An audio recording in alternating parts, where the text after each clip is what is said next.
Well, good morning, good afternoon, good evening, everybody, and welcome back to another episode of Midgard Golf.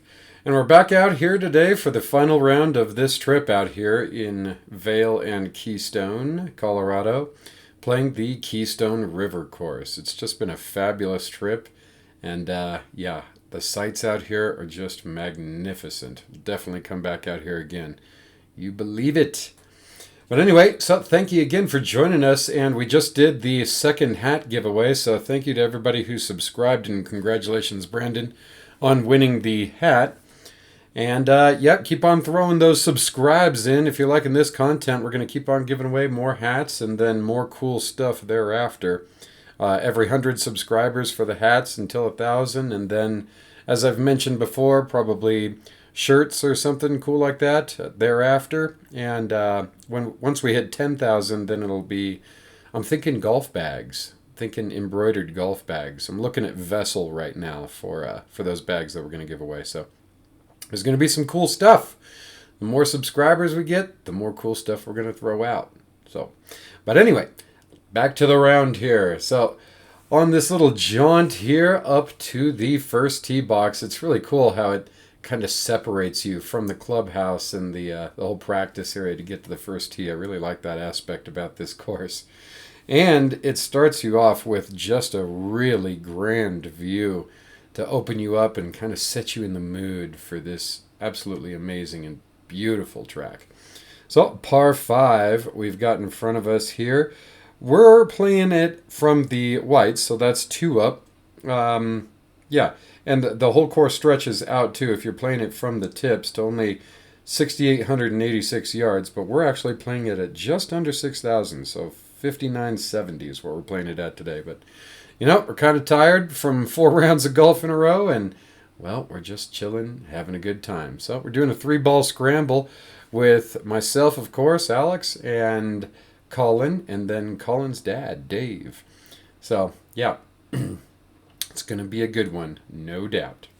So this first hole here, greatly elevated tee box, and it kind of ends the same way on number 18 when we get there in the next part of this 2-part video series.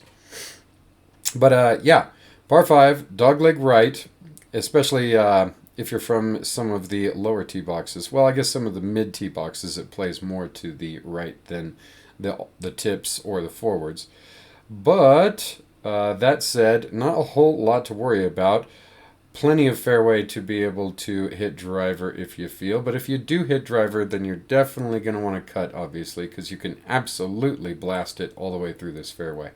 So, yeah, you definitely don't want to do that. So if you have a tendency to hit a draw kind of uncalled for, then driver's probably not your stick on this hole here. I'm teeing off with a 2-iron. I'm just floating one out there. I'm hitting cuts pretty much all the time right now anyway, so good news for me. But obviously you've got those 3 bunkers up the left side, and then 1 more bunker up green side to the right. And apart from that, it's a pretty big and inviting green. So just bust one out there and set yourself up in a good position to try to get on this green in 2. Let's give it a rip and see what we can do.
Nice.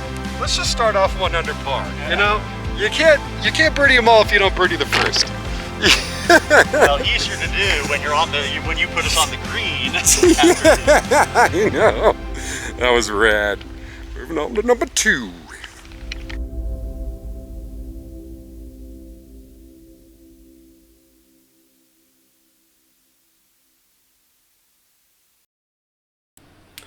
All right, ladies and gents, and here we are heading off to the second hole. Just a 358-yard par 4 for us on this pretty flat hole, actually. It slopes down just a little bit when you get up towards the green, but the initial part of the fairway, definitely very flat. And so far as trouble that you've got to worry about, you've got 3 fairway bunkers off to the right side, as you can see kind of from the tee box there. And then, obviously some trees left, trees right. So, but definitely a large enough fairway to hit driver. So that's exactly what I'm going to do. Once you get up to approach the green, you've got a bunker left and a bunker right. The right side bunker is right green side, and the left side bunker is a little further away from the green. So you definitely don't want to end up in that. That'll be a long bunker shot. And apart from that, just not a whole lot to worry about. Yeah, if you go long on this green, then that chip back up onto the green is going to be treacherous. So on your green attempt, I would favor missing short, if anything. I'd much rather play out of that bunker off to the right side in the front of the green than I would off the back of the green. That's for sure. So let's give it a rip, driver in hand, and see what we can do.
All right, ladies and gents, and here we are heading to the third hole and the first par 3 of the day.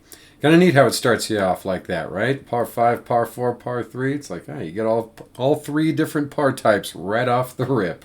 That's kind of neat. I like it anyway. So this hole here, it's playing for us today at just 165 yards, but stretching all the way out to 222. And this be the actual number 1 handicap on the course. And by the way, the last hole there was the number 17 handicap, and the first hole was the number 15. So it starts you off easy, and then bam, smacks you with some difficulty on this par 3 here. So, and do I agree with that? I mean, from our tee box, probably not. I mean, a 165 shot is pretty easy for most players out there, I'd say. But 222 yards from the tips out there playing this hole, yeah, I'd say that makes this into a pretty tough hole, that's for sure.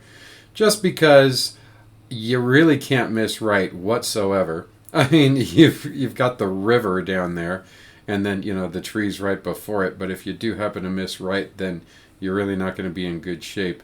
You can miss left a little bit, but you might end up in the bunker right off to the left side of the green there. And then there's another one to catch your right, or to the right of the green to catch your ball if you happen to hit the right distance and just barely roll off the green to the right. So that's nice to try to save you there. But I mean, if you do miss left in your hole high, though, now you're chipping down onto a very fast green that tends to slope off there towards that slope that would run you into the river. So not a happy chip either. This is really a green you want to stab. I would definitely say favor missing short if you're kind of torn between which clubs you should pull out of the bag if it happens to be between clubs for yardage for you. So, without further ado, let's give it a rip and see what we can do on what they call the toughest hole on this course. Let's check it out. Weird that it's a par 3. Not often that you see that on a golf course, that the number 1 handicap's a par 3. But, beautiful hole nonetheless. Let's check it out.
All right, ladies and gents, and here we are heading off to the fourth hole. Just a 363-yard par 4 for us this day, but stretches all the way out to 408. So pretty stock standard par 4 by these days' standards, I'd say. And this be the number 11 handicap for the course. So this will be the last double-digit handicapper for the remainder of the front 9. It's just going to get tougher from here. So pretty cool. Anyway, also, this is the first hole of the course that plays to a little bit of a dogleg left. I wouldn't really call it a dogleg per se. It just kind of slopes up and to the left, but from the tee box angle, it certainly is going to appear that way. So I'd say that definitely the play here is to hit a draw. Absolutely. If you can pull off like a, I don't know, 10 to 20 yard draw up the right line there and bring it in from there, that's going to be the money shot. But outside of that, there really is not a whole lot of fade line unless you're going to try to flirt with those trees over there off to the left and pull it back in from there. So there's that. So far as trouble's concerned, a little bit of fescue force clearance right off the bat.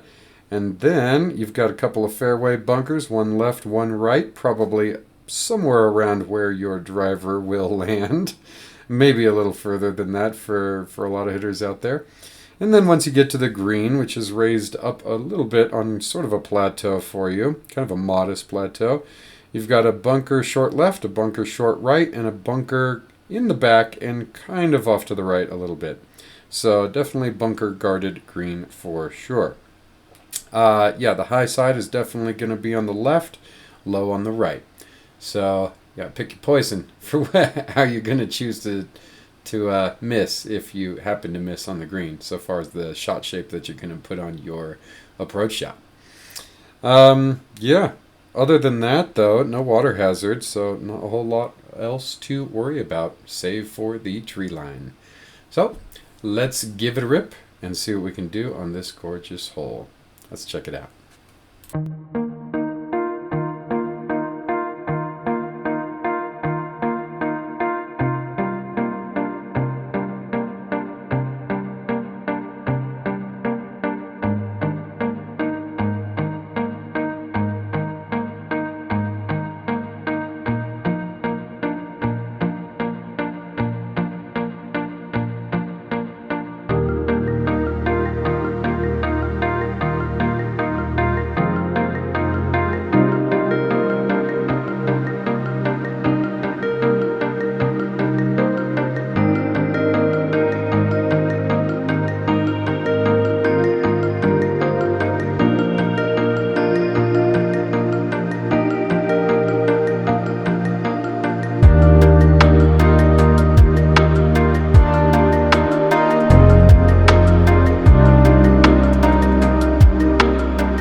All right, ladies and gents, and here we are heading off to the fifth hole. Just a 495-yard par 5 for us this day, and it stretches all the way out to 563. So again, I'd say pretty stock standard so far as par 5s go in this day and age. Not a whole lot of craziness. However, the shape of the hole and the treachery on it will certainly make it a three-piece hole for most players out there. So you've got a nice sort of wide open inviting fairway for the beginning there with one lone bunker off to the right, but you'll have this little sort of stream that shaves the hole basically in half, maybe a little less than half. That that makes it a risk reward shot right off the tee box there. You can pull driver, sure, and so long as you can hit it a good 250, I'd say, in the air from the whites that we're playing anyway. From the tips, you're probably going to be having to put it out there.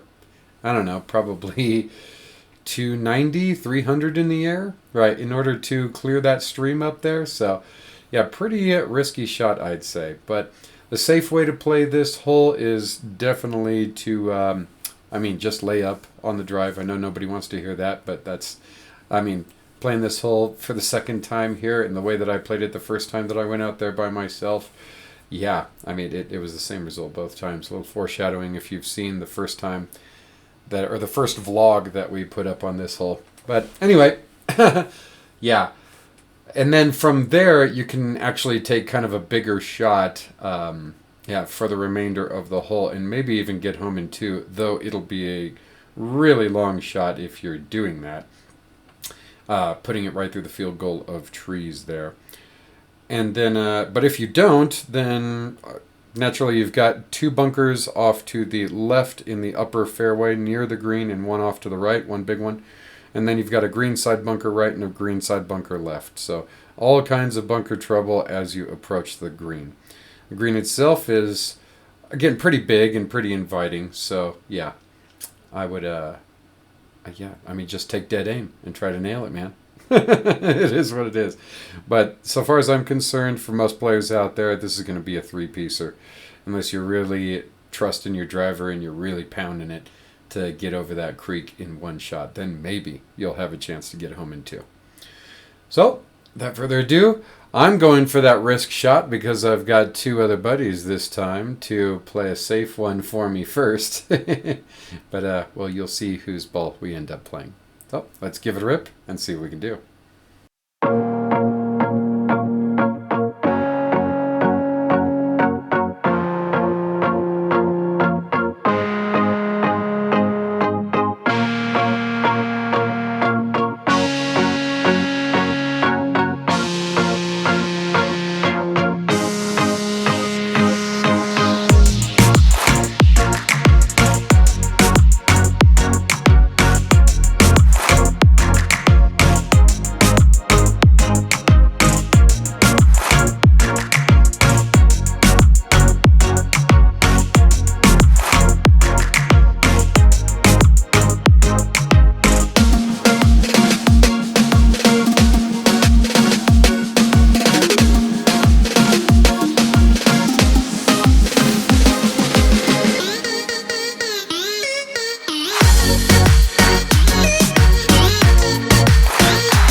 All right, ladies and gents, and here we are heading off to the sixth hole. A considerably shorter par 4 than those that we've seen so far today, playing for us at only 323 yards and stretching out to 363 at the tips.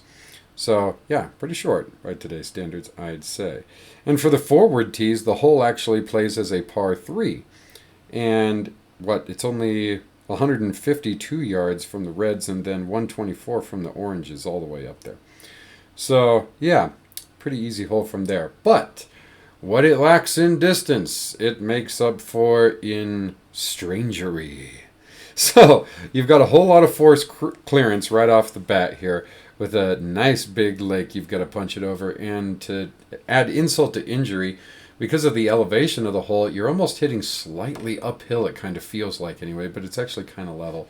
But, I mean, the weeds growing out of the lake are tall enough to where you can kind of barely see the fairway up there. And you're thinking to yourself with the yardage that, man, if you just knew where the green was, you'd probably pump it out there and try to reach it in one. Let me tell you, that's a bad idea. With the tall trees over there off to the left that guard the green, as your ball's on its way down, it's probably hitting those trees and getting ripped right down into the lake anyway. So, yeah, I wouldn't go for it. I would just play some kind of mid or long iron out there, and there's a barber pole that sticks up out of the fairway, and that's definitely what you're going to want to aim for. And if you can put it on that barber pole line with a good amount of distance and do it with a bit of a draw, then that's going to set you up for a nice close shot up onto the green that's only guarded by one lone sand trap off to the right of the green, and then there's another sand trap off to the right of the fairway just as you approach the green. So, let's give it a rip on this number 5 handicap hole and see what we can do. Let's check it out.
All right, ladies and gents, and here we are heading to the 7th hole and the second of 3 par 3s that we have here on the front 9 of this lovely track. So, and this hole here, I've got to say, is probably one of the most picturesque holes on this course, and I think the course would agree, being as it is that this is the hole that's depicted on their scorecard. And what a lovely picture they chose for their scorecard. I gotta say, that's one of the prettiest scorecards I think I've ever seen. So, just really cool. So this hole here, playing for us at only 163 yards, but stretches out to 195. And for difficulty, it plays as the number 9 handicap on the course. So, yeah, for this, you've got force clearance the whole way. So you got to hit it over the river, which is a considerably wide river there. It's not like, you might bounce over it or whatnot. Yeah, if you're anywhere near that, then you're definitely going in it. And, apart from that, the river will cross the middle of the hole and then stretch up the right side of the hole. So if you miss to the right really hard and you're hole high anyway, yeah, you might still be going in that river. So you really don't want to do that. Off to the left, actually, there's a fair amount of room to miss, although you can't see it from the tee box. I mean, you can see the bunker, but behind that bunker, there's a bit of a rough slope that goes down and behind the green that will likely catch your ball before you wind up in the trees, so long as you didn't really juice one off the tee box. Outside of that, if you just barely miss right, then there's another bunker down there off to the right side to catch your ball, and you'll be thankful that it's there if you happen to wind up in it. That's for sure, because the alternative, if that was grass, would be certain death for that ball. So, yeah, be happy. That said, you can miss a little bit short. There is a tiny bit of fairway right before the green. And I'd say it's definitely easier to chip up or putt up, little Texas wedge action, from that surface than it will be to chip up from behind the green. So I would favor putting it a little short if it happens to be between clubs for you. Just make sure you step on it far enough to make sure that you get over that river.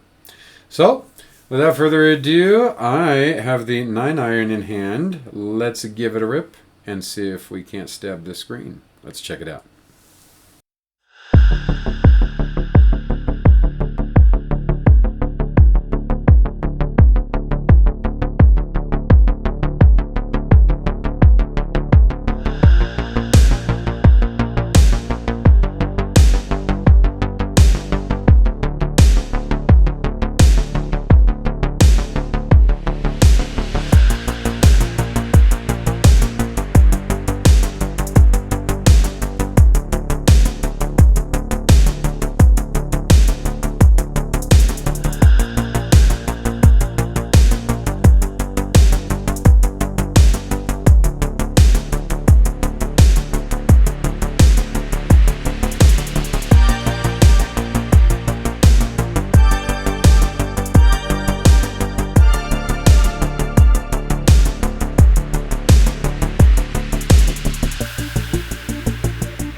All right, ladies and gents, and here we are heading to the eighth hole and the final par four for this first part of this two-part series out here at the River Course at Keystone in Keystone, Colorado. So, playing for us today at only 381 yards and stretching out to 431, so modestly long, I'd say, and difficulty-wise, playing as the number 7 handicap on this course. So, yeah, pretty pretty run of the mill, kind of right in the middle. But anyway, pretty straightforward par four, I'd say. Curves a little bit to the right and kind of plays out flat and then goes slightly downhill from there, kind of from the middle to maybe a little just forward of the middle of the fairway. So, and so far as trouble's concerned, you got one bunker off to the left and kind of one bunker that sort of is set up like a 3 series of pot bunkers over there off to the right to catch some errant shots in either of those directions. And then once you approach the green, you've only got one bunker to worry about in the back left, and that's it. So, yeah, I'd say this is an inviting enough fairway to hit driver, that's for sure, especially if you happen to be hitting a cut, which I am, so that's what I'm going to do. And then, yeah, I just you want to get you some distance down there, and certainly enough distance to have a nice easy shot up onto this green, because compared to some of the greens out there, it is kind of relatively small, and it's certainly a hard breaker so far as the undulation is concerned up on the flat surface up there.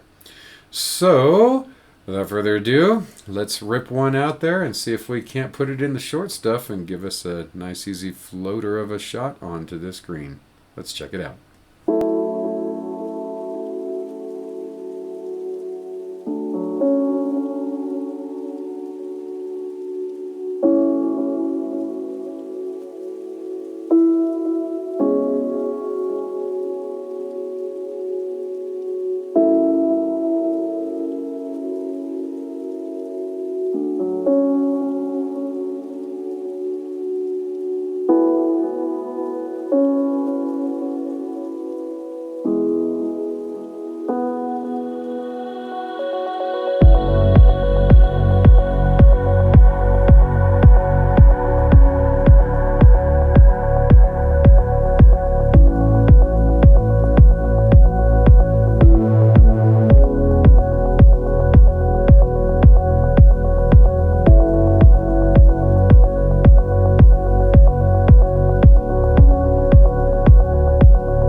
All right, ladies and gents, and here we are heading off to the ninth and final hole for this first part of this two-part series out here at the River Course at Keystone in Keystone, Colorado. Thank you guys again so much for watching another episode with us at Midgard Golf. And throw us a like and subscribe if you're liking this content. You know we'd love to see you back for some more beautiful content that we've got in store for you. And boy, is there some good stuff coming, let me tell you. Really good stuff.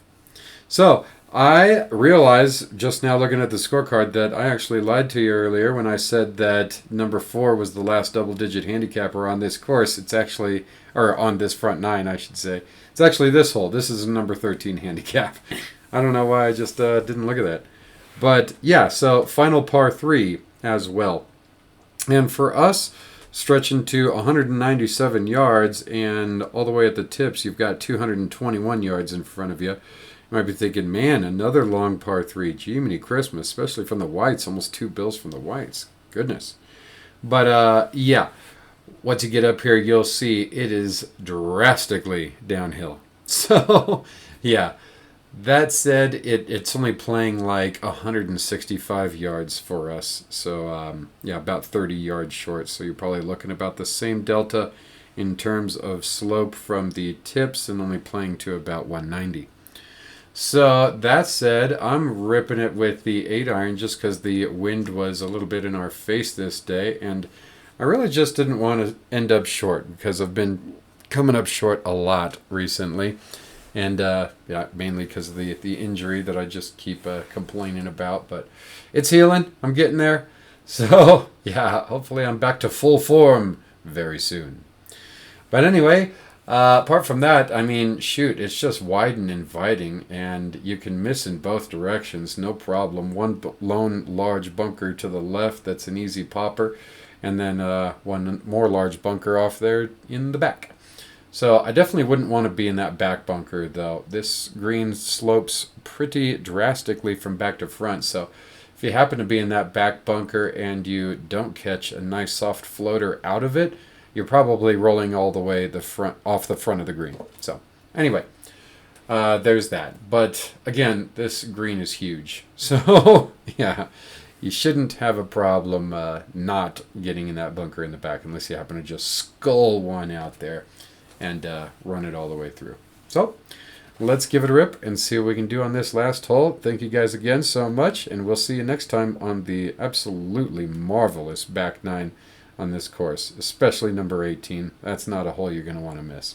So, we will see you then, and until then, have a great day. Enjoy this last hole.